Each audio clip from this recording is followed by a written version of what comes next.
How do you know for sure you're an INFJ? Did you take a test? I did. I took the Keirsy test. I've taken several of them, like the one on 16personalities.com. Some people take the test on MBTI.org. Some take others online. There's a small group of people who believe that taking a personality test is the wrong way to figure out your Myers-Briggs personality type. They believe you should use Carl Jung's functions instead. But which is the right way to figure out your MBTI type? We'll dive into that and much more on this episode of The Quiet Ones. I believe the biggest problem in the world is that people don't understand themselves enough. This show is designed to help you understand your INFJ personality, heal from your past, and create a life that you love. I'm Sarah Kuhn, and this is the Quiet Ones podcast. How did you find out you are an INFJ? I took the test when I was in college. The one I took is called the Keirsy Temperament Sorter. It was something we did as part of our homework for an engineering course that I was in. And that day really changed my life. Well, actually, it wasn't that day. It took me a couple of years to actually sit down and read what was in the test and dig into what it meant. But that test definitely changed my life. Keirsy is actually a version of the Myers-Briggs Type Indicator or MBTI test. But what is Myers-Briggs? According to the official Myers-Briggs website, which is myersbriggs.org if you want to check it out, the MBTI test was created to help people understand Carl Jung's personality theory and to help them be able to use it in their lives. Okay, so who is Carl Jung? Carl Jung was a Swiss psychiatrist who founded analytical psychology. He worked with Sigmund Freud, who you've probably heard of, who was the founder of psychoanalysis. They worked together to create the foundation for human psychology theory that we know today. Jung was one of the first people to define introversion and extroversion in a psychological context. In his book, Psychological Types, he says that each person falls into one of two categories, the introvert or the extrovert. The introvert is focused on the internal world of reflection, dreaming, and vision. Thoughtful and insightful, the introvert can sometimes be uninterested in joining the activities of others. The extrovert, on the other hand, is focused on the outside world of objects, sensory perception, and action. Energetic and lively, the extrovert may lose their sense of self in the intoxication of outside pursuits. His idea or interpretation of introversion and extroversion is quite different from the modern idea of introversion and extroversion. Modern theories focus on how you recharge, where your energy comes from. Where Jung's version of introversion and extroversion are expressed in a perspective, introverts interpret the world subjectively, whereas extroverts interpret the world objectively. If we go back to Carl Jung's book, Psychology Types, he proposed 4 basic functions: thinking, feeling, sensing, and intuition. He broke down those functions further by labeling them either introverted or extroverted. They were either outward-facing or inward-facing. Though there are 8 functions total, you only have 4 of them in your personality or in your functional stack. For now, let's take a look at what each of the functions mean. Extroverted thinking looks to make any operation or procedure more logical and standardized. They look for the most efficient and rational way to do things and apply it to everything. Introverted thinking looks to make their own personal decisions logical and standardized. They are more focused on the individual rather than the whole experience. Extroverted feeling looks at all of the feelings of those around them. They want to have peace and harmony among everyone. Introverted feeling looks at their own feelings and focuses on their own values and inner harmony. Extroverted intuition looks for new ideas and possibilities to explore outside of themselves. Extroverted intuition types love learning new and deep ideas to keep them thinking about what could be. Introverted intuition explores ideas and possibilities that come from inside. Extroverted sensing looks for exciting experiences outside of themselves, things that appeal to the senses. taste, sounds, sights, experiences.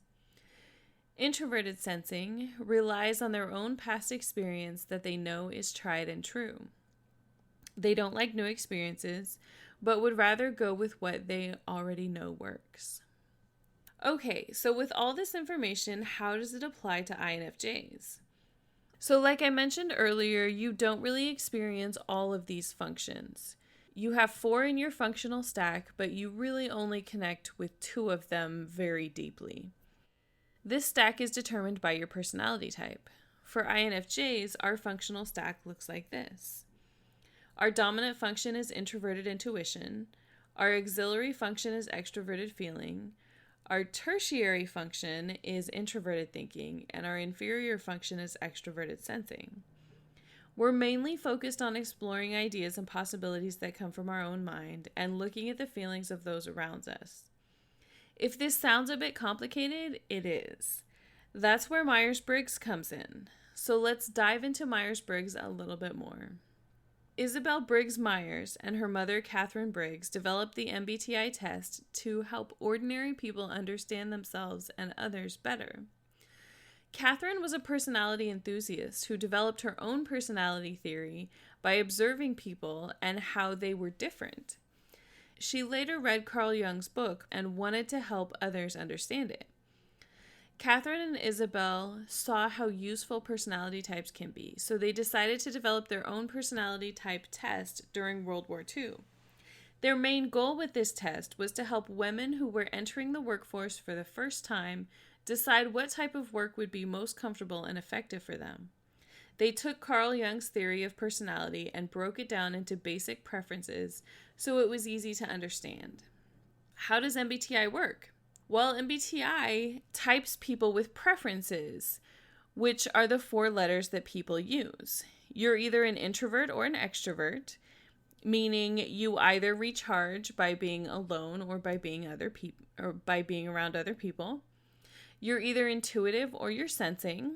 If you're sensing, you prefer to focus on the basic information that you take in, and if you're intuitive, you prefer to add meaning and interpret what you're hearing and seeing. You're either feeling or thinking. So when you make your decisions, do you look at logic and reason first? If you are, you're thinking. If you go with your gut feeling, you are more of a feeling person. And the last one is either judging or perceiving. So this is how you structure your world. If you like things decided, then you're judging. And if you would rather have things be more open, then you're perceiving. That is a basic breakdown of what Myers-Briggs is. It's really easy to determine if you recharge by being around people or by yourself. It's also easy to determine if you're organized or not, or if you make decisions by facts or by your gut feeling. Just by answering a few questions, you can learn a lot about yourself. This is the whole point of personality types, to learn about yourself so that you can understand how you act, think, and exist in the world. Once you know that, you can start looking at others and see how they exist in the world and how you relate to them. Both MBTI and Carl Jung's functions are based on the same theory from Carl Jung, but they are used differently to type people. MBTI uses preferences to type people, whereas Carl Jung uses functions of personality to type people. Neither is right and neither is wrong. They are simply different. You can use functions to type people or to find out their personality type if you want to, but you need to have a good understanding of those functions and how to identify them in everyday life. Otherwise, you won't end up with the correct personality type. I actually did an informal poll on Instagram because I wanted to know how many people actually type people through functions. So out of the 648 people who replied to the poll, 88% said that they use preferences and only 12% said that they use functions. So I thought that that was a really good determination. I think most people are on the right track by using preferences rather than functions. The whole point of learning your personality is to understand yourself better. So it helps if you find the right personality type, right? It's really difficult to type people with functions. Most people don't understand them enough to type people with them because they can't see what functions are in their everyday life. That's why I use MBTI. In fact, the letters INFJ are not associated with functions. They're associated with MBTI because those letters are preferences, they're not functions. Anyone who uses MBTI letters, like INFJ, yet is typing with functions is really confused. You can use this information about your personality type to help you find a career that you love, like Catherine and Isabel originally intended. You can use it to help you find the right person to settle down with and to help you communicate better with your family and your friends and the people that you work with. There are many, many areas of your life that you can improve once you understand yourself and others better. It's helped me discover that I'm a writer and a podcaster whose main desire is to help others learn more about themselves. It's helped me discover that I'm not weird and strange, that I'm not broken and messed up, that I'm just different than other people, that I'm different than the people that I'm related to, and I'm different than a lot of the friends that I had growing up. And I'm different than a lot of the people that I work with, but that's okay. That doesn't mean that I'm broken. It doesn't mean that there's something inherently wrong with me. It just means that they have a different personality type than I do. And that makes me feel so much better. I grew up thinking that I was broken and lost and that there was something completely wrong with me that I had no idea how to fix. But it helps me so much to know that that's not true at all. It's okay for me to not want to be around people all the time. It's okay for me to read books rather than go out to parties. It's okay for me to know things that other people don't know, to see things that other people don't see. It doesn't make me weird or strange. It just makes me different from them. That's why I became so obsessed with personality types, and that's why I want to share that information with everybody that wants to hear it. Because I think that a lot of the problems that we have in this world would be resolved if people understood themselves better and if people took the time to understand others better as well. So, I'd like to hear from you.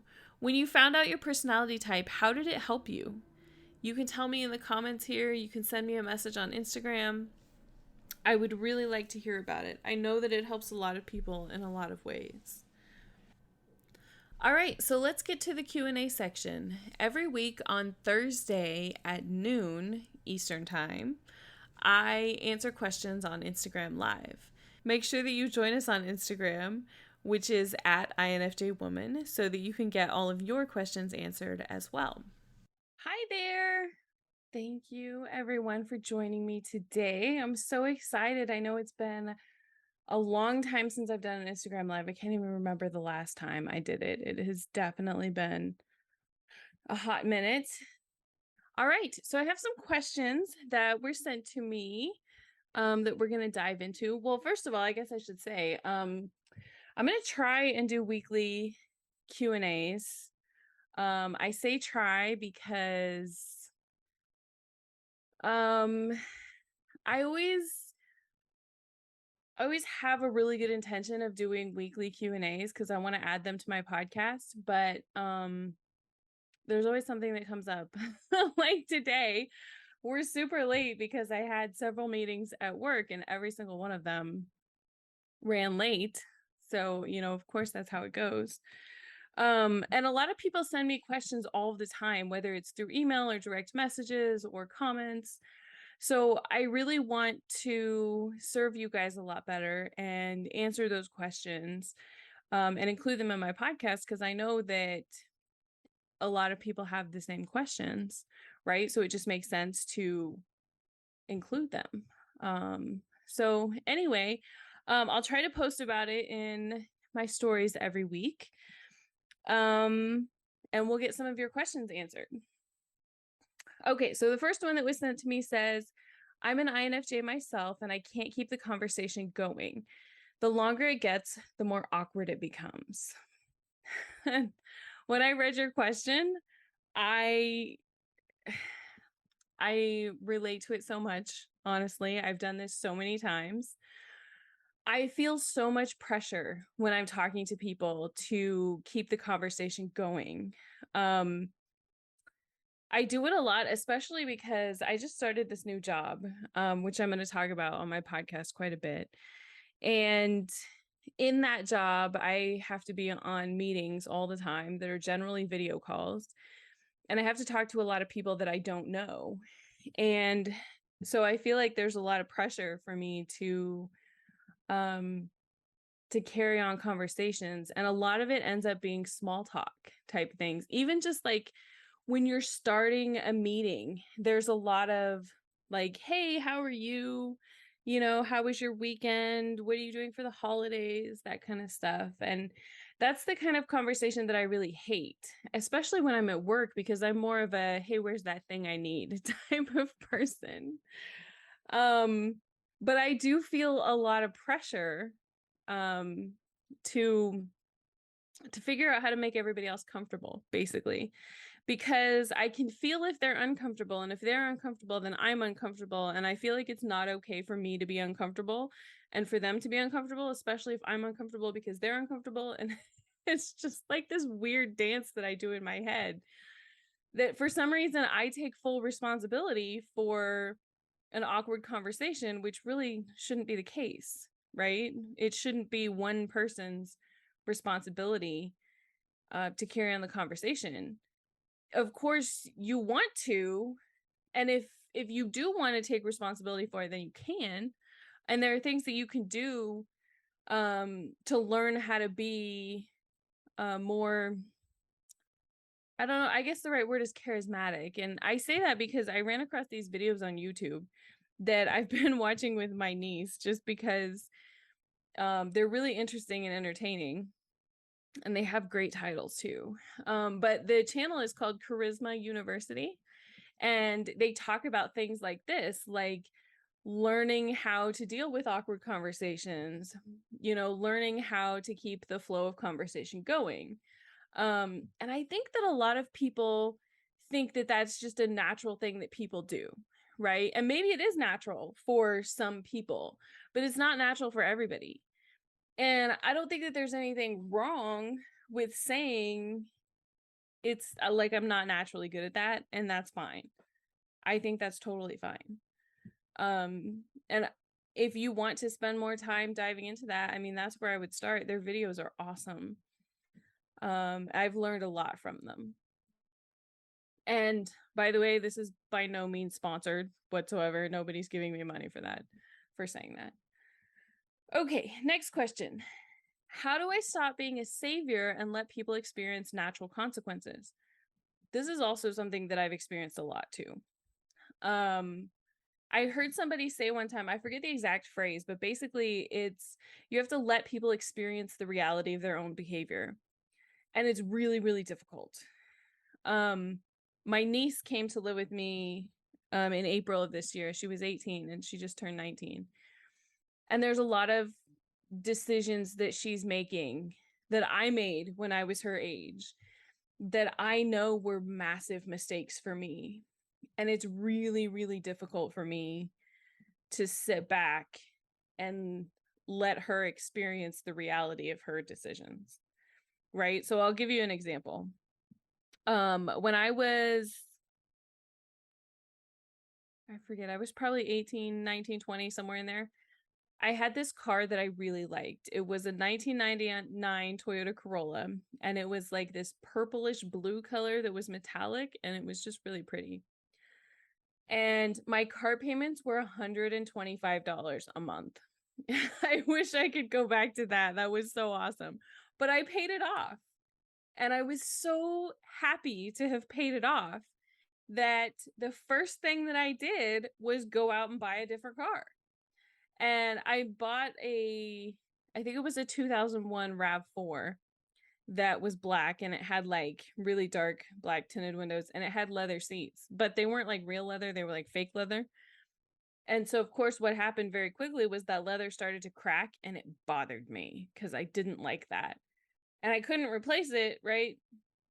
And my car payment went from, well, being nothing to like $300 a month. Plus, my parents were paying for the insurance on the old car, and then they made me pay for the insurance on the new car. So then the insurance was like $100 or $150 a month too. So I went from having a car that was paid off to having a car that now costs me close to $500 a month.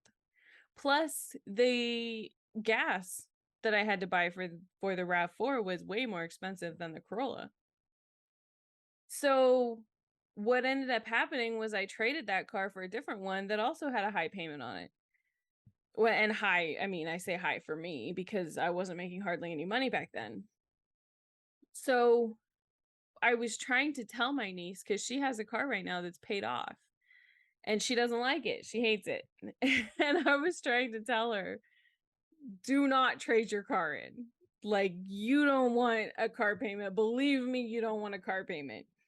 And every time we talk about her car, she's like, I just hate this car. It's a terrible car. And I didn't get to pick it out. And I'm like, yeah, but it's paid for. And every time we talk about it, it reminds me of conversations that I had with my parents.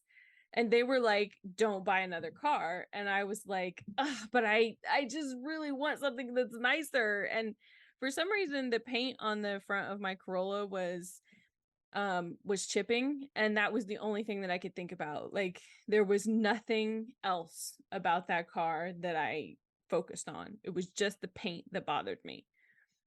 So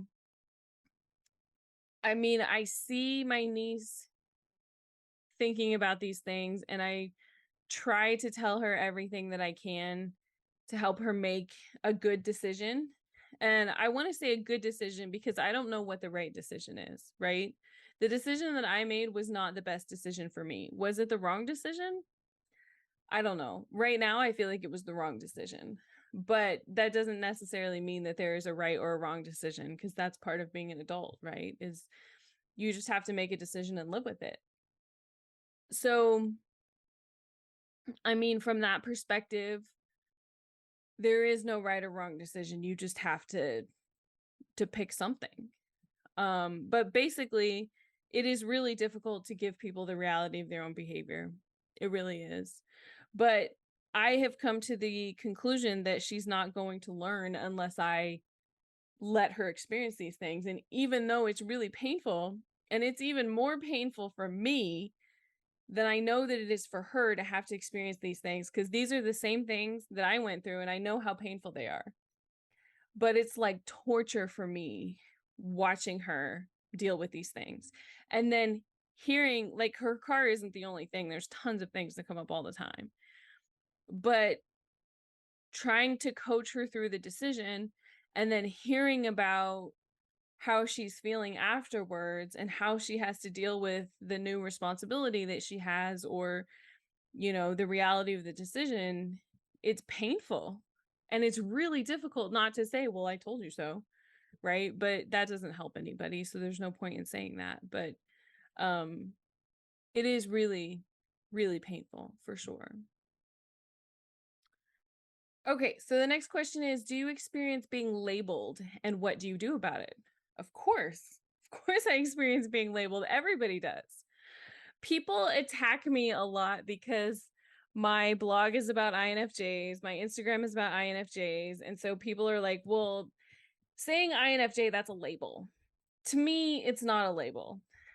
By focusing on INFJ, especially INFJ women, I'm not trying to label people. What I'm trying to do is help myself understand myself, first of all. And then on top of that, I want to share all the information that I learned to help other people understand themselves. I know that it can change your life just to understand a little bit about your personality. So I want to help as many people as I can understand themselves. And to me, that requires a designation. Whether you want to refer to that as a label or not, well, that's completely up to you. But I think the other thing is that nowadays people have this opinion that words are literally violence. I don't have that opinion. You know, I grew up with my parents telling me sticks and stones will break my bones, but words will never hurt me. And I've taken more of that approach, and I feel like that helps me a lot.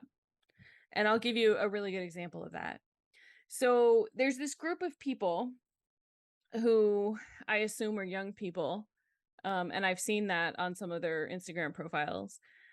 But there's this group of people, mainly on Instagram, who are constantly attacking me. To me, it feels like this gang of 18-year-old people who have nothing else better to do. They're constantly sending me messages telling me that I'm a horrible person, that I don't know what I'm talking about, that I'm stupid and pathetic and ridiculous and all kinds of other craziness. I know that they're all related because the messages are very similar. And I have seen that they have set up other Instagram accounts that are distinctly to attack me, to tell people what a horrible person I am.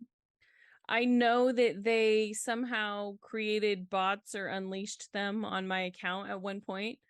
I personally deleted hundreds of comments on posts that they had made with these bots, and they had to be bots because there were hundreds of comments within a couple of minutes. And so what I had to do was to change my account settings so that only people who follow me can comment on my post. They've posted stories on their blogs about me that say horrible things. They've posted stories on other websites that say horrible and untrue things. Like I said, they have additional Instagram accounts where they just talk about what a stupid person they feel like I am. They're constantly attacking me. And what can I do about it? I can't do anything about it. To me, that's just part of being in this position, right? It's part of having a blog that people read. It's part of having an Instagram account that, has 75,000 followers. That makes me an influencer.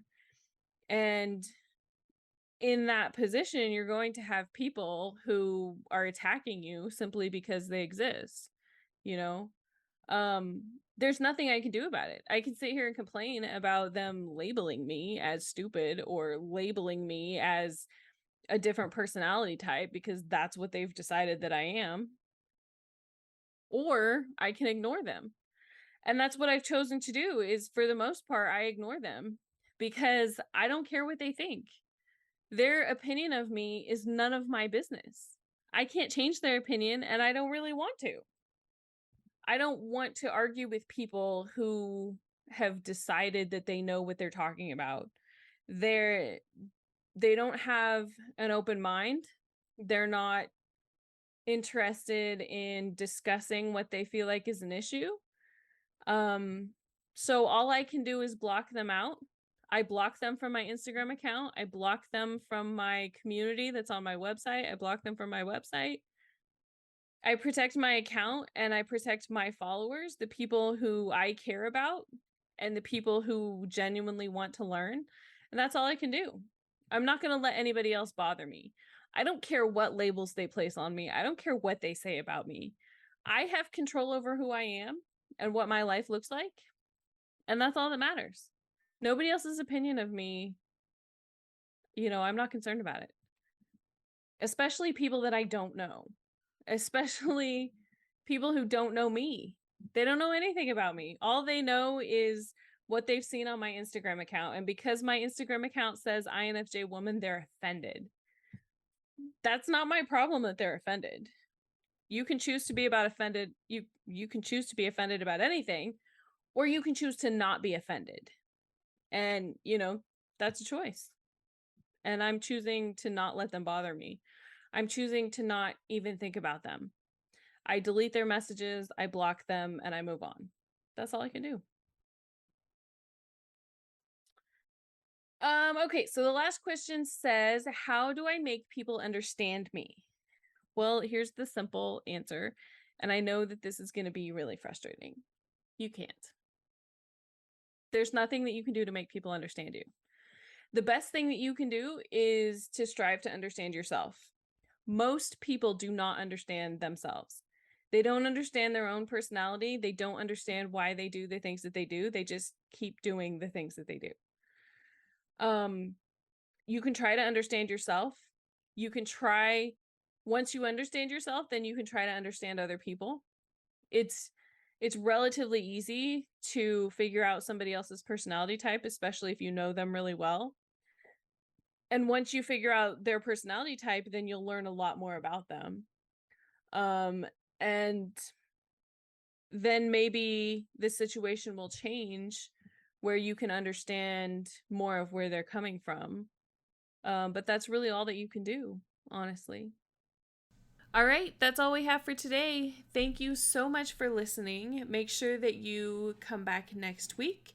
We are going to talk about, are all INFJs meant to be writers?